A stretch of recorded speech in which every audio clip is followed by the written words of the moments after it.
Hello, everybody, and welcome to episode 211 of Crunch Time with the N326 Duo. I am your host, Sam Godsey, and with me today, as always, is Tanner Dislin. Tanner, how you feeling tonight? Sam, I'm feeling a little bittersweet because it was an awesome college basketball season. It was an interesting Final Four. I'm sure that's we'll get into that in a bit. But at the end of the day, Sam, college basketball is over. It was a great season, and we have ourselves a champion. Yeah, absolutely, and that's what it was. Is a underwhelming Final Four, a little bit of an underwhelming championship, but the tournament as a whole, if you watch it from opening tip with the first four to the final four to the final buzzer, it was an awesome tournament. Of course, that's where we're going to be majority of this episode. So let's dive right into it, Tanner. We're going to dive into the final four first, and then, of course, talk about the big game last night. First off, Illinois took on UConn in a Final Four matchup. UConn took care of business 71-62. Yeah, this was an interesting start. I mean, this to me was kind of the definition of a Final Four game, especially one in a in a football stadium, where in the first half neither team could really shoot anything. But of course, UConn, with that dominant interior presence, their leading scorer, shocking nobody, Terrace Reed Jr., a guy we've been talking about all tournament long. But UConn really controlled this game. Yeah. The score.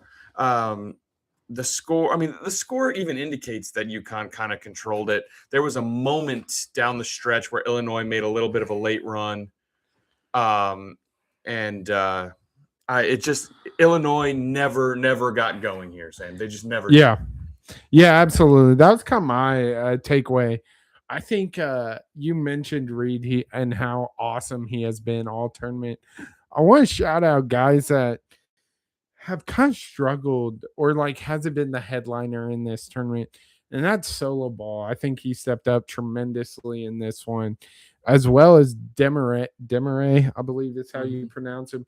He was absolute clamps on Keaton Wagler, who is one of the best players in college basketball this year. Struggled tremendously from the field, and that's all due to Demaray. And frankly, UConn, and I mean, I've come on this. I'm not a Dan Hurley guy, but he coached a great game and forced tough shots for Illinois. And honestly, I thought Illinois was kind of take advantage of their height down low with their 3 7-footers. Mm-hmm. It didn't seem to be a factor in this one. And I think that is because Dan Hurley is one of the best to do it. Yeah, I think you're right. And I think this is how the Iowa game would have gone if Iowa was a little bit taller and tougher, like UConn. Because Illinois was a team throughout the season. They loved to shoot threes. They shot a lot of them. They made a lot of them. Deep in this tournament, they really didn't shoot well at all. Yeah. I mean, against Iowa, that game, they shot what? As a team from three, they shot 3 for 17. Then against UConn, as a team from three, they shot 6 for 26. Yeah. 9 for 43. Yeah, it's bad. They just didn't shoot the ball. And I don't know. This game was completely and totally won by UConn's defense. I know there was some complaints about refereeing, about physicality. But the fact of the matter is, Illinois, Sam, scored in the 60s twice this year. Yeah. 71-62 loss in the Final Four to UConn, and a 74-61 loss on November 28th to UConn. Yeah. Yeah, it was an impressive display um of defense by UConn. I mean, if you just look at the box score, you can see that this offense just struggled. I mean, Merkovich, who I thought was one of the worst players on the court that night, he shot 2 for 7. Field felt very out of control in this one. And then you look at Boswell, another guy that is a complementary piece to Wagler, excuse me. He went 1 for 6. It was just tough shot after tough shot. And I mean, Stojakovic, another guy, 4 for 10. It was just great defense and a little bit of cold. Don't get me wrong. I think there were a lot of shots that Illinois just frankly missed, but you got to give credit to UConn's defense. You absolutely do, and that's literally where this game ends. Because I'd be curious to see what Illinois record is holding teams to 71. You'd think Illinois is going to win that game. They're one of the better offensive teams in the country. They just couldn't get it going offensively. And did you see the Stojakovic layup? Where it sat on the rim? How did that not go in? How did that not go in? That brings up a good point. There's been some chatter online. I don't know if you've seen this. Oh, I have. But there's a lot of talk that the rims, specifically one side in the as you were watching the game on TV, it was the left side.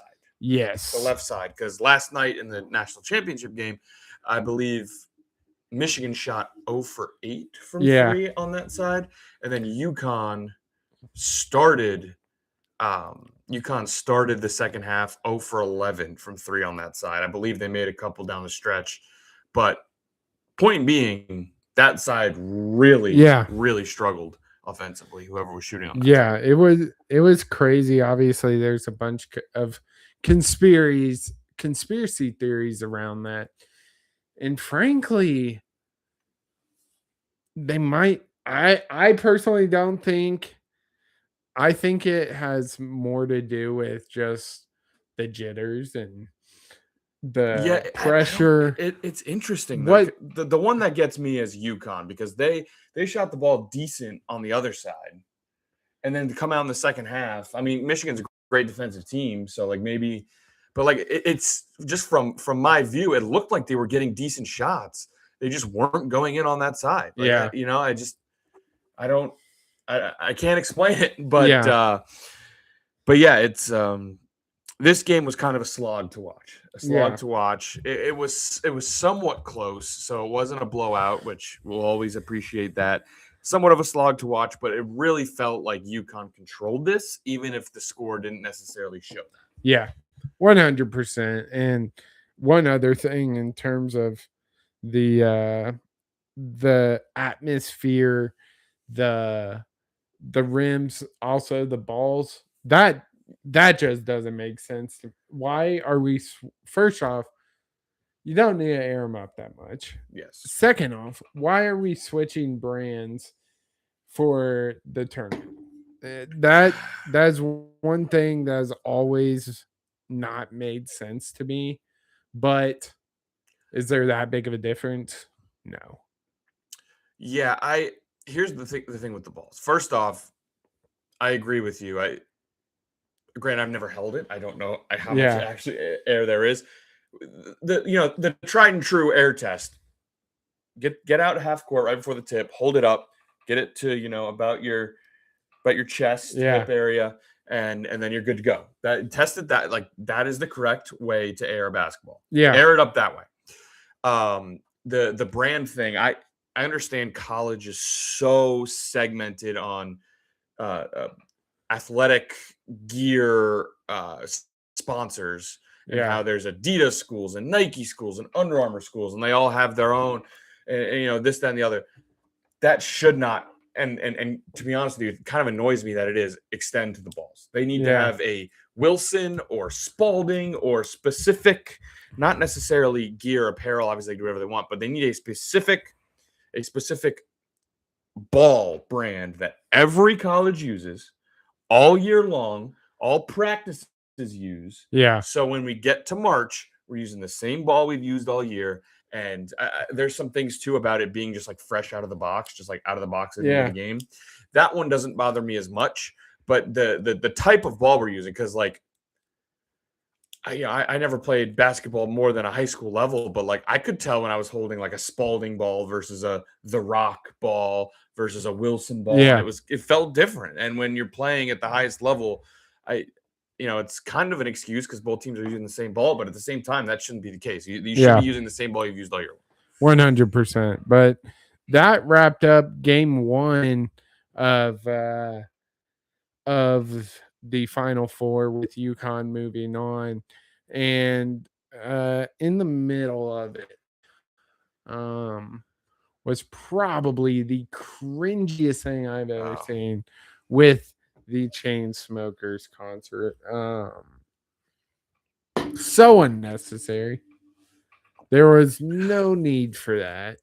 The Chainsmokers haven't really been relevant since 2016. They even made a statement during their set. Let's party or act like it's 2016. Like what? It was just weird. You saw footage from in the stadium.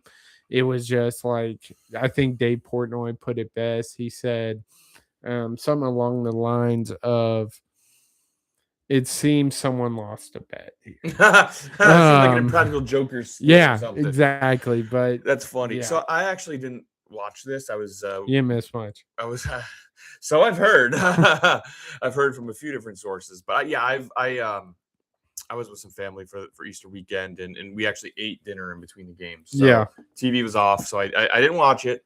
I'm not. I mean, you all on this show have heard my thoughts on live music. It's not my cup of tea.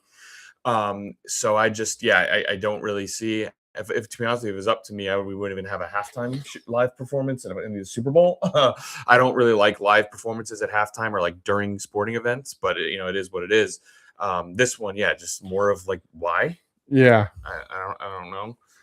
But yeah, I mean, I have nothing. I didn't see it, so but very interesting group choice. Like I wouldn't consider the Chainsmokers to be like a top 10 famous. Yeah, at least going right now, like you said, 10 years ago ish. I got it weird, very bizarre. But you know what? I'm sure some people enjoyed it. So if you did, hats off to you. Yeah, but that delayed the start of what was expected to be the championship game.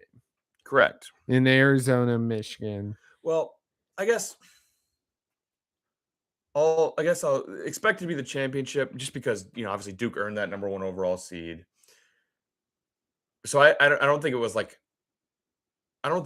seeding malpractice, that Arizona was 2 and Michigan was 3 overall. 100%. It was just, it's funny that the number 1 overall was Duke and they just happened to lose in embarrassing fashion. Yeah, I guess what I meant to say there was the 2 best teams in the Final Four. Best teams in the Final Four. Everyone had the thought that this was going to be, whoever wins this is going to dog walk UConn or Illinois before the games. And frankly, that was quite the opposite. Zona loses 91-73. This one shocked the hell out of me. Started out as a little bit of ref show. Michigan's bigs got in foul trouble. Yaxel Lindenborg goes down early with his foot ankle injury. And it didn't matter. Yeah. First off, Yaxel Lindenborg goes out with foul trouble. Then comes back, and that's right. Momentarily he was in later, foul trouble. Then he gets it. So he legitimately played like 2 minutes. Yeah. Before that injury, in total for the game, he played 15 total. And but anyway, the point being, this was the game. This was the game in the college basketball season. It was Michigan Duke from earlier in the season on steroids because it was in the Final Four, and Yeah. it was everything that this basketball season was supposed to be. It was I could not have been more excited for this game right here, and it is on a short list. I saw someone we talk about on the show a lot, friend of the someone that we follow a lot, Mark Titus, was talking about it. It's like this game, the 2021 title game between Gonzaga and Baylor, and the Final Four. I don't remember what year that was. That was maybe 2016. But the Final Four game between Villanova and Oklahoma. Yeah. Were 3 games that I was so excited for. Like, oh my God, these games are going to be incredible. And they were just from start to finish, wire to wire, complete and total, utter domination. Yeah. The 18-point margin of victory looks bad. I promise you, if you didn't watch, it was 50 to 100 times worse than what that 18-point margin of victory states. If there, again, something that Mark Titus said, which puts it so perfectly, if there's anything on a basketball court that you do that helps you win games, Michigan did it better than Arizona. Yeah. They shot better. They rebounded better. They scored better inside. They played defense better. They did every single thing better. Yeah. I mean, Michigan hopped out to 10-1 lead super early, and it just kept growing. And obviously the story with Arizona this season has been they are dominant from 2-point range, but don't tend to shoot from the outside. And frankly, with facing a early deficit, I mean, crazy that a 13-point deficit at one point was their largest deficit of the season. That's just crazy to me with how good the Big 12 was this year, or how good we thought it was, I should say. But with the deficit that length, it forces you to take shots. You can't just waste time, dump it down to Pete or they're big. I'm blanking on his name. Krivas. And it forced Arizona into very uncomfortable situations that they're not comfortable playing, and forcing a lot of bad shots and frankly a lot of misses. Yeah, like we said, this team was so good, so they never fell behind, but they were not equipped to come from behind at all. Yeah. Especially dang near 20 points from behind, because they just didn't have the 3-point shooting. And this game was obviously I guess not obviously, I don't think we shared this, but I had Arizona winning. I had this Arizona win this game. I had them winning everything. We talked about it. They're the best team. They have been the best team in college basketball all year long. We've said that. This was the game after I went like, oh yeah, 3 of their 5 starters are freshmen. Yeah. And you're just reminded of that just because of how good they've been. But like Burries was 4 for 16. Pete was 6 for 18. Yeah. And Pete 10 for 34. Pete was probably one of their better players too, despite shooting that poorly. It seemed he was the only one getting that offense going at points, especially in that first half. But yeah, the inexperience, and frankly, Tommy Lloyd made 0 adjustments. But shout out to him. He got that bag, got named player or coach of the year. And he doesn't have to report to the athletic director. One of the stranger caveats to an extension I've seen, but shout out him. So weird. Shout out him. Yeah. Because apparently he doesn't get along with his AD, but isn't his AD's son is on the team? Is it? I don't know about that. Yeah, so it's interesting. Weird. It's weird. It's a weird scenario, but yeah, it's anyway. There's really not much else. Like Arizona didn't shoot well at all. They fell behind, and then they just didn't have the firepower offensively, at least to erase that deficit. You look at the Michigan side of things. You want to talk about shooting the ball well?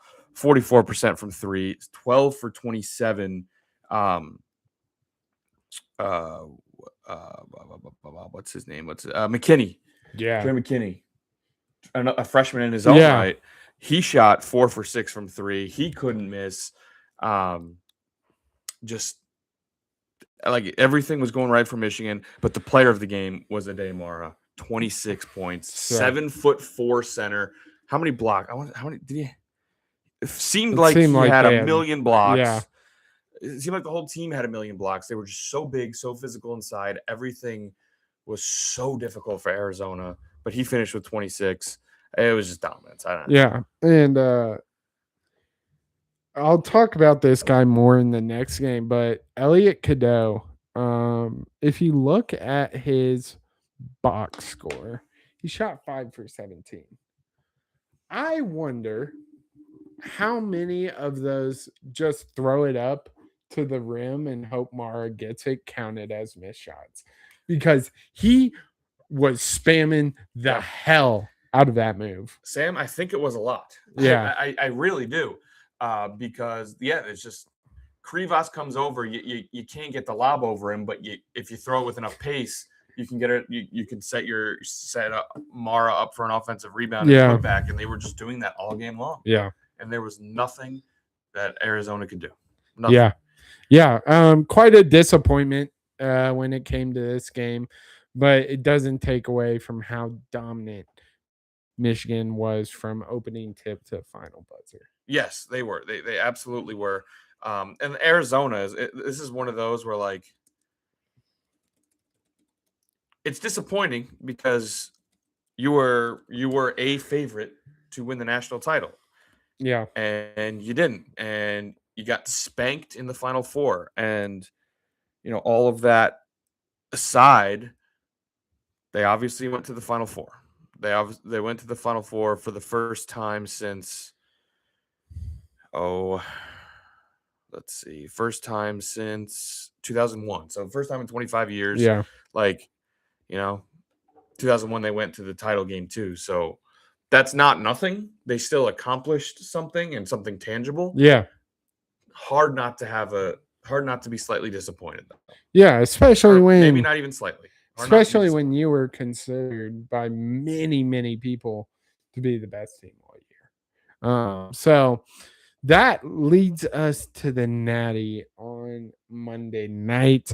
Way too late of a tip-off. It was what, 7:49 Central Time? Damn near 9 o'clock Eastern. Insane. But that led to a Michigan title win, breaking the 25 year, 26 year curse of the Big Ten not winning a Natty. Michigan 69-63. Michigan didn't even play well, man. They just didn't. I mean, Yaxel Lindenborg was just a body out there for majority of the game. Couldn't really move. He couldn't really move at all. They were playing 4-on-5. Yeah, he's their best player. He shot 4 for 13. Let's look at this team from deep in this game. They shot 2 for 15 from 3. That's 13%. When they shot 44% against Arizona, they shot 13% in this game. Their best player wasn't even really playing. Didn't play well. He was just kind of a body, like you said. Their 7'4" guy who just came off a 26-point performance. Oh, he must have played well, right? Now he had 8 points. Yeah, they didn't play well at all. Yeah, like if you give Dusty May, if you give that team truth serum, like we played like crap. Mm-hmm. But it just doesn't matter. The team was so good defensively, was so big. They just gobbled every rebound. They blocked every UConn layup. They just didn't play well. I don't know what else to say. Yeah. That's what's so scary. Yeah, I think it was like I saw a bunch of stats that like if you score less than 70, if you shoot less than X percentage, just a bunch of stats. There was like the team is 0 and 50 that does all these, and sure enough, it was Michigan that broke that. Yep. Like you said, I think UConn had a good plan. Like you look at the free throws, 28-16 for favoring Michigan, but I think that was kind of part of Yeah, Hurley's it plan is absolutely just was. we have We have to to over out-physical. physical. Yeah, you just And have to. unfortunately, it didn't work out for him. Doesn't help that they also shot 90% from the free throw Yeah. line and made 25 of those 28 free throws. Obviously, a 6-point game, they shoot 20 for 28. Yeah. What's so scary about this Michigan team is okay, Lindenborg didn't play his greatest, so Cadet will pick up, give you 19 on 5 for 11 shooting, 8 for 9. Mara didn't play. Like, if you look strictly at the numbers, there is no reason Michigan should have won this game. No. But I don't know about you, but watching this game, Michigan would go on like a 6-0 run, or UConn would go on this short little run to cut into that lead. Michigan just always felt in control of this one from opening tip to final buzzer. It was crazy. Was I expecting it? Is a 6-point, but it just felt like Michigan was in control. There were 2 times, of course, in the second half, because the first half was fairly close. Yeah. Michigan didn't hit a 3 in the first half and had like a lead. That's when alarm bells kind of went off for me. They're like, oh boy, UConn could be in trouble. Mm-hmm. But there were 2 times 2 instances in the second half where I thought UConn might have a chance. It was, I believe, both times the lead was cut to 5. Yeah. And UConn cut it to 5 and then got a steal at the top. It was off a ball screen. So the UConn defenders that were closest to be able to have a transition opportunity were Reed and maybe Demery, or maybe it was Ball, one of their guards, and Reed. Reed got the deflection, went to one of their guards, and they pitched it ahead to Reed, and it was just a tiny bit too far ahead. Yeah. He had to pitch it back for a layup attempt, and of course the help came back and that resulted in a block. Missed the layup. That was a huge missed opportunity. Came down to the other side. McKinney hit a 3. Opened it back up to an 8-point lead. I remember watching that shot and saying to myself, that's a dagger. Well, UConn put together a little run back. They cut it to 5 with possession. They ended up drawing up a Caravan 3-point attempt that was just short, front rim. Those were the 2 possessions where UConn had a chance. Yeah. When those didn't result in buckets, that was when, all right, this is over. This is over. I'm looking at the stats here. How many blocks do you think Michigan had in this game? Because it's not as many as I thought. Right. Watching the game, I don't know if there's some things that don't qualify as blocks. Yeah. Whatever. I would have guessed like nothing.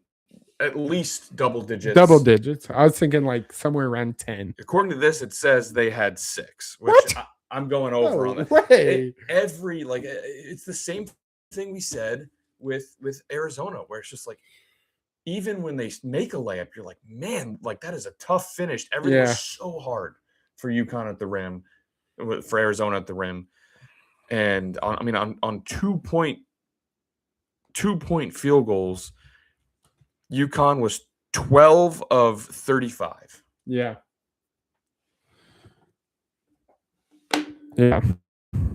That's tough. And when you get stopped in the lane, you look to those shooters.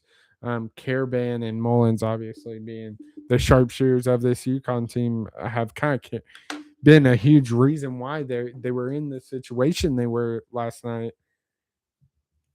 Mullins, 4 for 17 from the field, 3 for 10 from 3. Yeah. Caravan, 5 for 14 from the field, 3 for 10 from 3. Solo Ball also shot 4 for 10, 3 for 7 from 3. That's just not a recipe for success. And frankly, like, I was thinking this through as the game went on, because Mullins and Caravan weren't hitting their shots. I was like, okay, they're not really doing a whole lot out there for playing as much as they did. But then I was like, oh, but remember that Duke game? Yeah, he hadn't made a shot.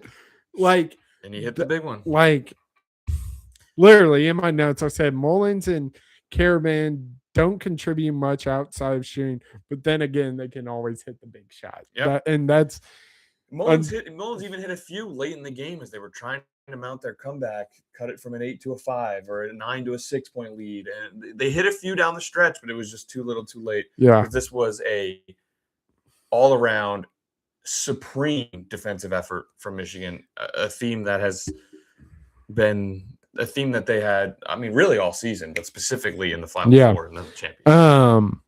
One thing that I just need to air out. What is with Karaban and Mullins not shooting at the 3-point line? They are like deep. 3 feet off the line. And it's just, I mean, I know why, because the NBA has made that a good shot. But I swear that also probably is an NBA 3. They're looking to play at the net. True. Physically, line is for the line is for yeah, but I also noticed though that obviously in this game they're looking for threes. A lot of them are set plays run for them. So a lot of times you have a defender tailing when you're curling off a screen.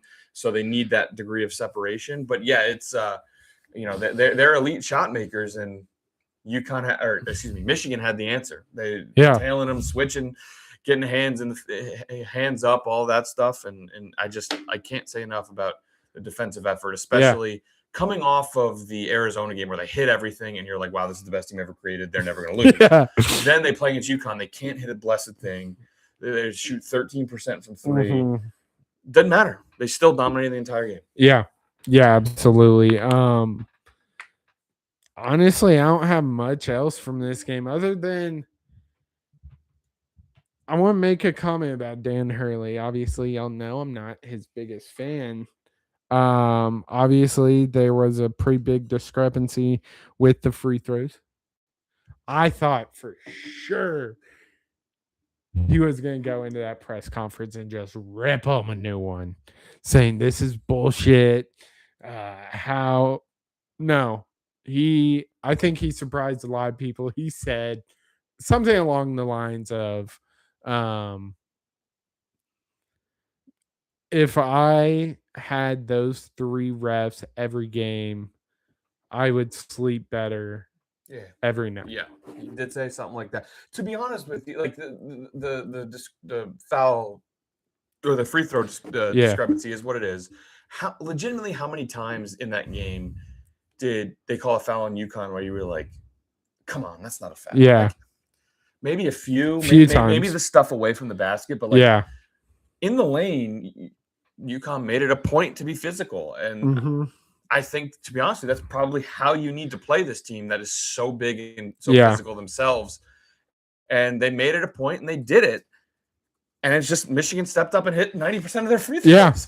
Yeah. When you give them 28 of them and they shoot at a 90% clip, it's not going to work. And that's how it happened. So, like, I don't think the whistle was all that crazy, to be honest. I just think it was UConn trying to out-physical them and Michigan hitting free throws. Yeah, 100%. But continuing on with Danny Hurley. Yeah. Because to me, this is far and away Danny Hurley's most impressive coaching job. 100%. And I saw this tweet, and I agree with it.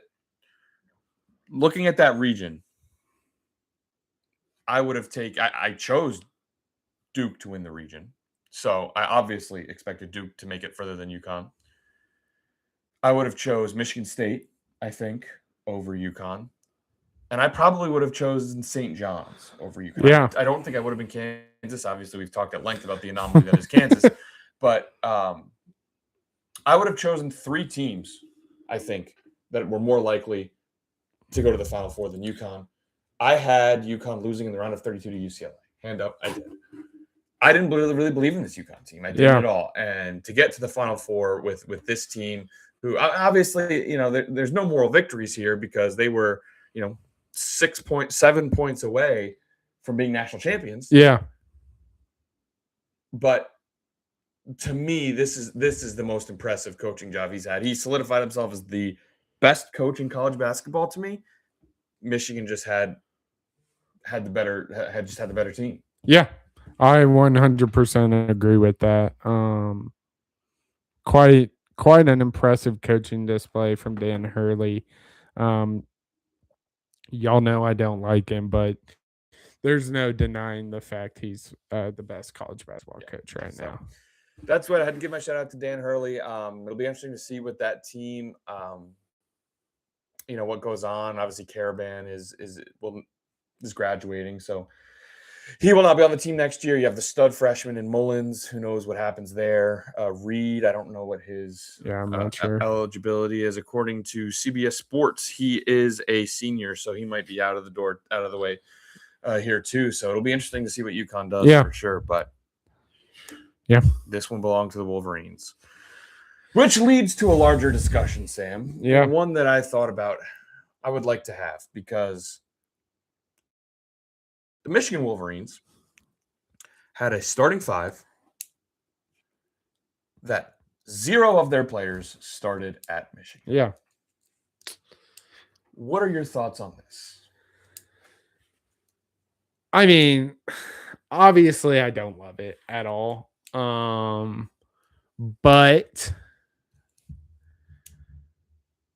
it was the Wild Wild West when it came to transfer portal. So do I blame Michigan for going out, getting these guys, they were paying them. Their NIL has to be something ridiculous. Does it suck? Absolutely. I don't love it at all, especially knowing some of them were super seniors. But do I think it takes away from how dominant this team was in this run? No, I don't. It sucks, yes. Does it take away from anything? No, not really for me. Okay. Yeah, well, we're thinking along the same lines here, because it absolutely sucks. And no, I don't blame Michigan. It's the way it goes, and they do it better. They did it. It's how you compete in this day and age. Right? I despise it for the sport. Yaxel Lendeborg was in the same recruiting class as Jalen Green, Jonathan Kuminga, and Cade Cunningham. That's absurd. All of those multiple years in the NBA, Kuminga and I think is Kuminga on 3 teams, or is it just 2? I think he. Or is he still on the Warriors? I mean, y'all know he is not on the Warriors. I was going to say it's been at least 2 teams. I know Jalen Green's been on 2 teams. He is on 2 teams. Cade Cunningham, obviously, stayed.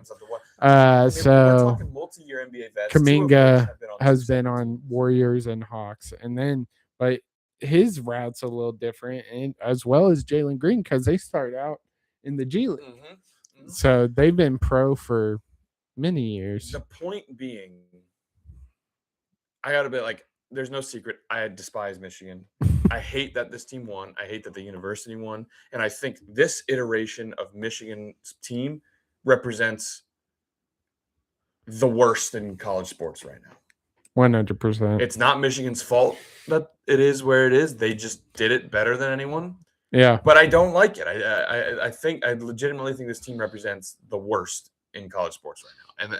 And it sucks.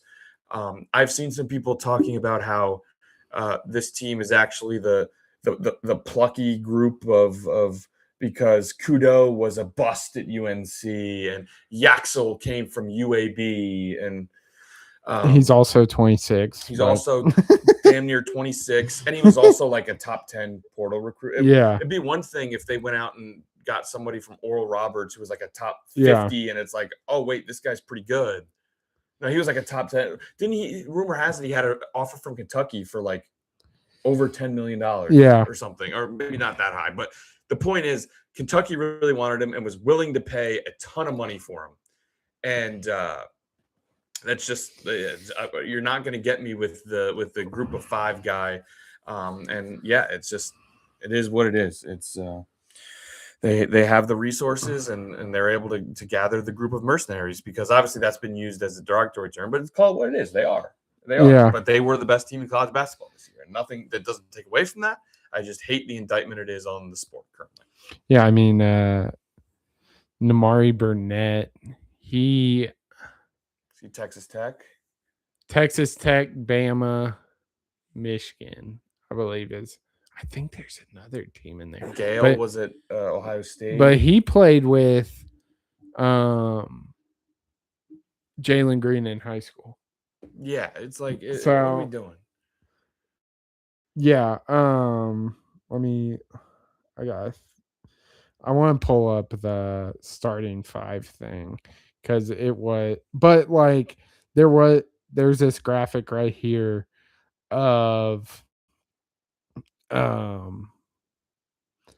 where the Sweet 16 Mhm, started, mhm. all their teams, and it's the same.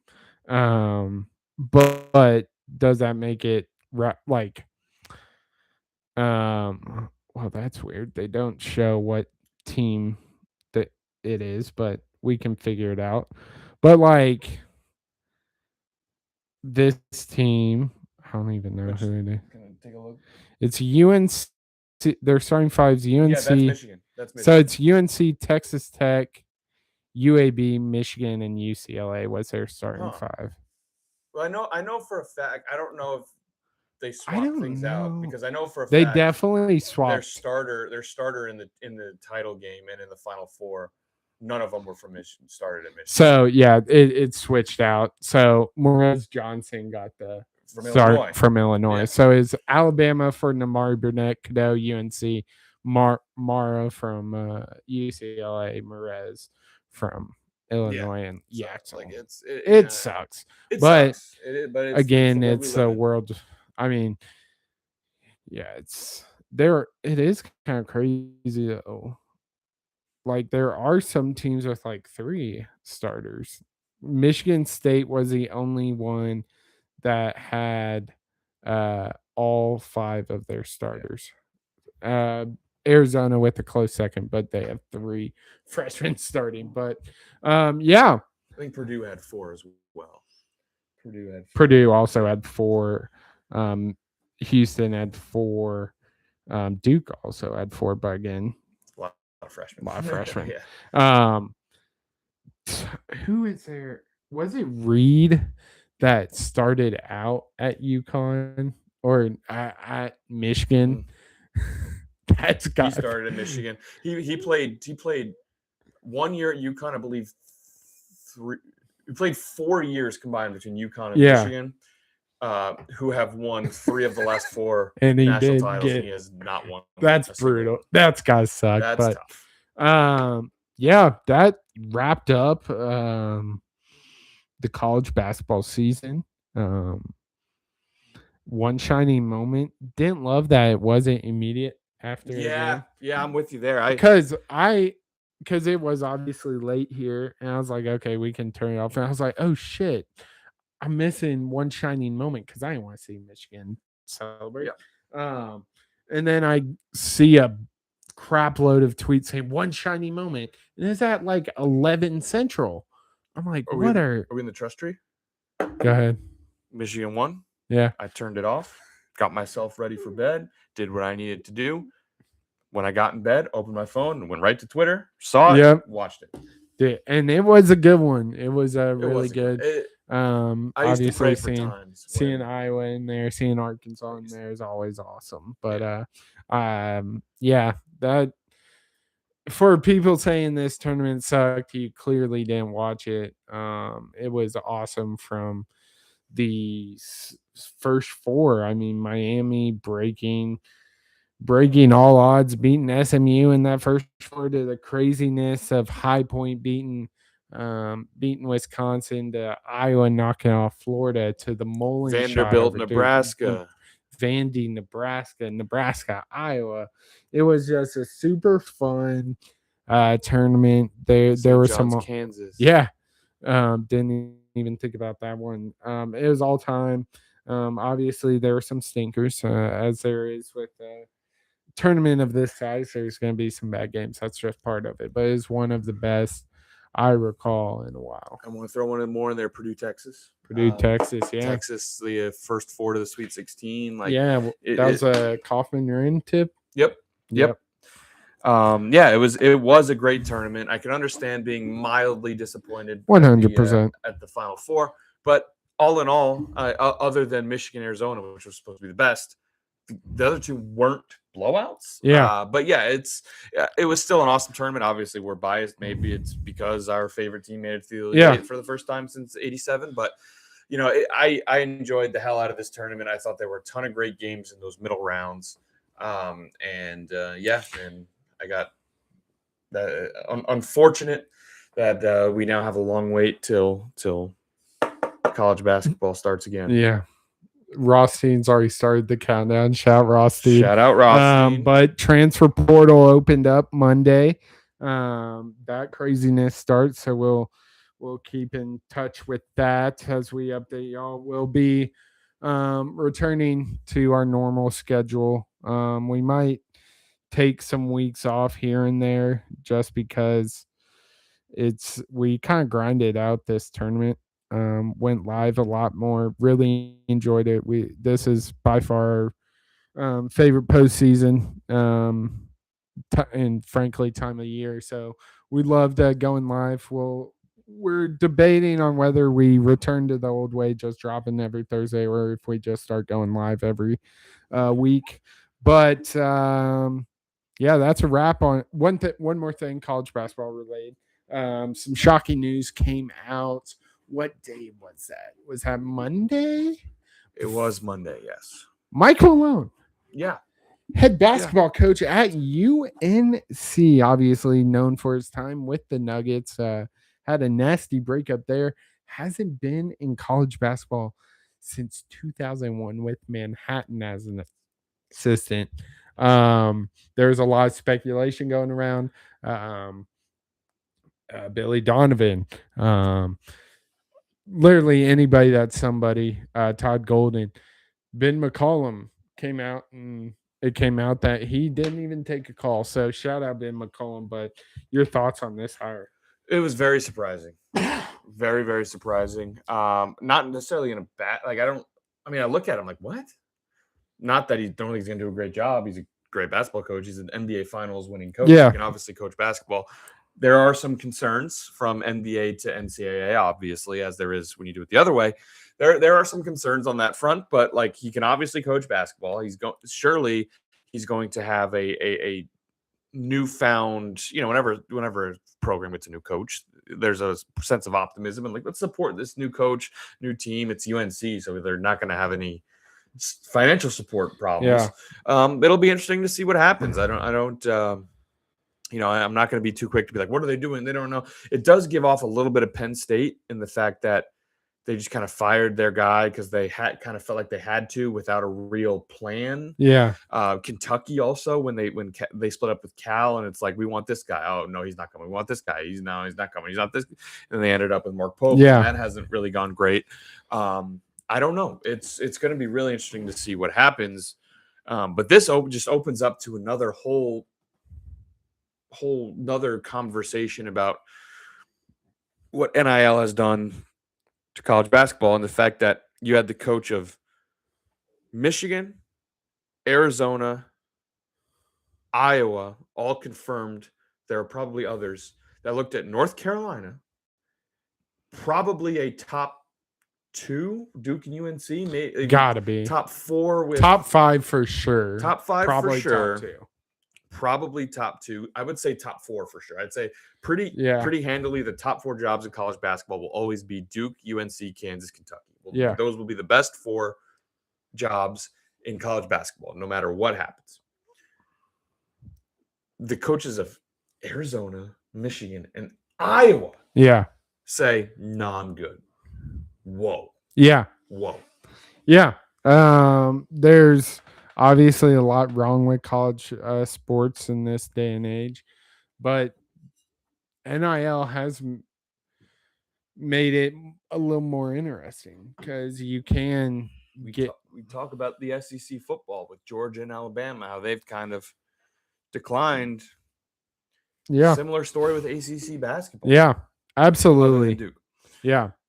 It's been definitely an interesting, but that's a wrap on the college basketball season. Transfer, like I said, transfer portals open. A lot of craziness already going down. But any last thoughts, Tanner? I mean, We do gotta also probably mention UCLA women. They won the title.